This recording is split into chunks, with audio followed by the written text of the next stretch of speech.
गुरुर्ब्रह्मा गुरुर्विष्णु गुरुर्देवो महेश्वरः गुरुः साक्षात् परब्रह्म तस्मै श्री गुरवे नमः।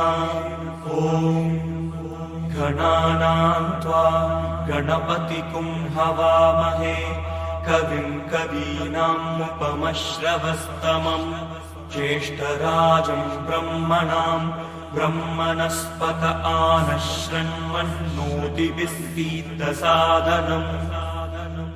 ॐ महागणाधिपतये नमः। उत्तिष्ठ उत्तिष्ठो